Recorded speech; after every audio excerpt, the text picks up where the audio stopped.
দুনিয়ার বুকে কেই বা খ্যাপা লয়, অমনি করি সময় খেছে, কিন্তু আমাদের একলাই নাম দোষ হয়, খ্যাপা সব হয়।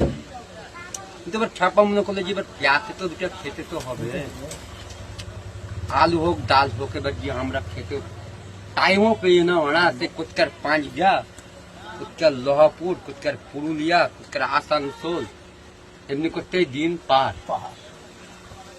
মামু চিন্তা ভাবনা করি লাভ নেই, চলো পাঁচগা একটু ওই মুড়ে তুলবা না, এখানে তুলবা একটা সিঙ্গার না, আবার চেকপোস্ট যাবা। দেখি যে দুপুরে হবে তখন বড় শান্তি নাই, আমারও শান্তি নাই, কেউরিরই শান্তি না। পেঁয়াজ খালি খাওয়া খাওয়া খাওয়া খাওয়া, যে কি পেঁয়াজে যে কি মেশিন আছে। কিন্তু পেঁয়াজ না থাকলে তোমাকেও ভাবতে হতো না, আমাকেও ভাবতে হতো না। মুখ বলছে খাবো না, সালা পেঁয়াজ বলছে ছাড়। যত পেছে তত খালি খেন যে তুই জান ভরে না মানুষ, আর ভরবেও না। কেনটা মামু পেঁয়াজটি কত বড় দোজক দেখো, মুখে বলছে খাবো না, আর পেঁয়াজ বলছে সালা আমি পেলে পরে ছাড়বো না, খালি খাই হাই হাই করে লেগেই যেতে খাবার।